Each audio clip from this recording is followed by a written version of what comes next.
சங்கர ஜெய ஜெய சங்கர. நம்ம பெரியவா channel subscribe பண்ணுங்க.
மாமி மாமி அடடே, வாங்க வாங்க.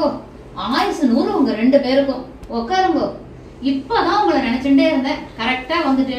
ஆமா, எங்க 2 பேரும் பேக் எடுத்துட்டு கடைக்கு புறப்பட்டுட்டேடா? விநாயகர் சதுர்த்தி வருதோன்னு அதான் மாமி. அம்மா ஆத்துக்கு பொருள் எல்லாம் வாங்கிட்டு வர சொன்னா மாமி. அதான். ரொம்ப சந்தோஷம். சரி, இந்த விநாயகர் சதுர்த்தி எதுக்காக கொண்டாடுறோம்? அதோட தாற்பயம் என்ன? ஏதாவது உங்களுக்கு தெரியுமா? ஓரளவுக்கு தெரியும் மாமி, ஆனா முழுசா தெரிஞ்சுக்கணும்னு ஆசை. ஆமா மாமி, நீங்க சொல்றீங்களா அத பத்தி? சொல்றேன். விநாயகர் சதுர்த்தி அப்படின்றது ஆவணி மாசம் சதுர்த்தி திதியில கொண்டாடப்படுற ஒரு பண்டிகை. பார்வதி தேவி தன்னோட உடம்புல இருந்து உருவாக்கியவர் தான் விநாயக பெருமான். ஒரு முறை விநாயகருக்கும் சிவபெருமானுக்கும் சண்டை வந்துடுது. அப்போ சிவபெருமான் கோவப்பட்டு விநாயகரோட தலைய வெட்டிட்டார். இதனால ரொம்ப துக்கப்பட்டாளாம் பார்வதி தேவி. அதுக்கப்புறம் சிவபெருமான் விநாயகருக்கு ஆணை முகம் அளித்ததா இந்து புராணங்கள்ல கூறப்பட்டிருக்கு. அது மட்டும் இல்ல, விநாயகர் சதுர்த்தி அன்னைக்கு விநாயகர் சிலைய நம்ம ஆத்துல வாங்கி வச்சு பூஜை பண்ணணும். ஆமா மாமி, கடையில பாத்திருக்கேன். அழகா கலர் கலரா பெயிண்ட் பண்ணி வச்சிருப்பா. அடி குழந்தை, பெயிண்ட் பண்ண பிள்ளையாரெல்லாம் வாங்கி ஆத்துல வச்சு பூஜை பண்ண கூடாது. ஏன்னா விநாயகர் சதுர்த்தி முடிஞ்சு 3வது நாள் விநாயகரை கடல்ல கொண்டு கரைக்கணும். நீ பெயிண்ட் பண்ண பிள்ளையார வாங்கி வச்சு பூஜை பண்ணிட்டு அதை கொண்டு கடல்ல கரைச்சா கடல் நீர் ரொம்ப மாசுபடும் இல்லையா, அழுக்காயிடும். அதனால களிமண் பிள்ளையார் மட்டும்தான் வாங்கி வச்சு பூஜை பண்ணணும். ஆமா மாமி, நம்ம ஏன் பிள்ளையார கடல்ல கரைக்கிறோம்? அது ஏன்னா இப்பெல்லாம் தான் நம்ம அன்னைக்கு காலத்தால போய் அவசர அவசரமா பிள்ளையார வாங்கிட்டு வச்சு பூஜை பண்றோம். அந்த நாள்ல எல்லாம் ஆத்துலயே பிள்ளையார் பண்ணுவா. ஆத்து மணல், அதாவது களிமண் சொல்லுவா இல்லையா, அந்த களிமண்ணை எடுத்துட்டு வந்து அவாவா ஆத்துலயே பிள்ளையார பண்ணுவா. அப்போ எல்லாரும் ஆத்து மணல் களிமண் எடுக்க எடுக்க ஆத்துல மண் வளம் குறைஞ்சு போகும். 3வது நாள் இந்த பிள்ளையார கொண்டு கடல்ல கரைக்கும் போது அந்த மண் வளத்தை சரிப்படுத்துவா. இன்னொரு விஷயம் தெரியுமோ, இப்பவும் திண்டிவனத்துக்கிட்ட அச்சரப்பாக்கம்னு ஒரு பாடசாலை இருக்கு. அந்த பாடசாலையில படிக்கிற குழந்தைகள் எல்லாருமே இந்த பசுஞ்சாணம் சொல்வாளே, அதுல தானே கைப்பட பிள்ளையார் பண்ணி எல்லாத்துக்கும் அனுப்புறா. உங்களுக்கு தேவைப்பட்டா அவளோட கான்டாக்ட் நம்பர் கொடுக்குறேன். உங்க அம்மா கிட்ட சொல்லி உங்க அம்மா விருப்பப்பட்டாள்னா அவ கிட்ட இருந்து பிள்ளையார் வாங்கி வச்சு பூஜை பண்ணலாம். இதனாலதான் 3வது நாள் விநாயகர் சதுர்த்தி முடிஞ்சு நம்ம ஆத்துல இல்ல குளத்துல கடல்ல கொண்டு பிள்ளையார கரைக்கிறோம். அடடே மாமி, கேட்கவே அவ்வளோ அற்புதமா இருக்கு. சூப்பரா இருக்கு மாமி கேட்கவே. சரி மாமி, இப்போ தெருமுனையில பிள்ளையார், ஆலமரம், அரசமரம் எல்லா இடத்துலயும் பிள்ளையார் இருக்கு. அது மட்டும் இல்லாம கோவில்லயும் சன்னதியில பிள்ளையார் இருக்காரு. இப்போ ஒரு ஒரு பிள்ளையாருக்கு என்னென்ன சிறப்புன்னு சொல்றீங்களா? சரி, இப்போ பிள்ளையார்பட்டி கற்பக விநாயகர், அவர் வலம்புரி விநாயகர், ரொம்பவே ஸ்பெஷல். திருச்சி மலைக்கோட்டை உச்சி பிள்ளையார், திருநெல்வேலியில உச்சிஷ்ட கணபதி, மதுரை மீனாட்சி அம்மன் கோவில்ல முக்குருணி விநாயகர் ரொம்பவே ஸ்பெஷல். திருவண்ணாமலையில இடுக்கு பிள்ளையார், பொள்ளாச்சியில ராஜகணபதி, இவ்வளவு ஏன் நம்ம காஞ்சி ஸ்ரீ சங்கர மடத்துல அணுகை விநாயகர், இந்த மாதிரி ஒவ்வொரு விநாயகரும் ஒவ்வொரு ஸ்பெஷல் தான். அட ஆமா மாமி, பிள்ளையார்னாலே எப்போதும் ஸ்பெஷல் தானே. அது சரி, நம்ம ஏன் ஆத்துல மஞ்சள் புடிச்சு வைக்கிறோம் இல்லையா பிள்ளையாரு, அது ஏன் நம்ம மஞ்சள்ல மட்டும் தான் புடிச்சு வைக்கணுமா என்ன? அதாவது ஒரு ஒரு பொருள்ல ஒரு ஒரு பிள்ளையார் பிடிச்சு வைக்கிறதுக்கு பலன் இருக்கு. இப்போ மஞ்சள்ல பிள்ளையார் பிடிச்சு வச்சா சகல காரிய சித்தி உண்டாகும், சௌபாகியம் கிடைக்கும். குங்குமத்துல பிள்ளையார் பிடிச்சு வச்சா செவ்வாய் தோஷம் அகலும். சந்தனத்துல பிள்ளையார் பிடிச்சு வச்சா புத்திர பேரு உண்டாகும். புத்து மண் எடுத்து அதுல பிள்ளையார் பிடிச்சு வச்சா நோய்களே வராது. வெண்ணெயில பிள்ளையார் பிடிச்சு வச்சா கடன் தொல்லையே இருக்காது. அது மட்டும் இல்ல, பசுஞ்சாணத்துல பிள்ளையார் பிடிச்சு வச்சா ரொம்பவே அத்தனை அஷ்ட ஐஸ்வர்யங்களும் வந்து சேரும். இங்க பாருங்க, நான் சொன்னேன் அச்சரப்பாக்கம் பிள்ளையார், அந்த பழுதல் பண்ணின பிள்ளையார் தான் இந்த வருஷம் எங்க ஆத்துக்கு பிள்ளையார் சதுர்த்திக்கு வந்திருக்கா. ரொம்ப அழகா இருக்கு மாமி. இது மட்டும் இல்ல, வெள்ளத்துல பிள்ளையார் பண்ணி வச்சா, வெள்ளத்துல பிள்ளையார் பண்ணி பூஜை பண்ணும் போது உடம்புக்கு உள்ளேயும் வெளியிலயும் இருக்கிற கட்டிகள் கரையும். அதாவது சொல்ல தெரியாத கொப்பளம் வந்துட்டே இருக்கு இல்லையா, நாள்பட இருக்கிற அந்த கஷ்டங்கள்லாம் தீரும். விபூதியில பிள்ளையார் பிடிச்சு பூஜை பண்ணா நோய், அதாவது உஷ்ண நோய், எப்பவும் உடம்பு சூடு இருந்துட்டே இருக்கும், அந்த உஷ்ண நோய் வராது.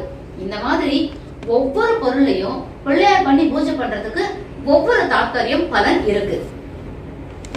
உனக்கு தெரியுமா, எனக்கு விநாயகர் சதுர்த்தினா ரொம்ப பிடிக்கும். ஏன்னு சொல்ல? ஏன்? அம்மா ஆத்துல ரொம்ப ஸ்வீட்டா கொழுக்கட்டை பண்ணுவா, அதனால.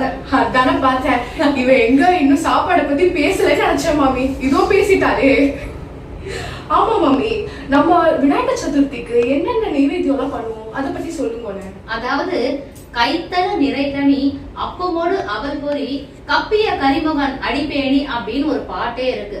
விநாயகருக்கு கண்டிப்பா அன்னைக்கு கொழுக்கட்டை பண்ணுவா, கொண்டக்கடலை சுண்டல் பண்ணணும், அப்பம் பண்ணணும், அதுக்கப்புறம் நிறைய வகை வகையான பழங்கள்.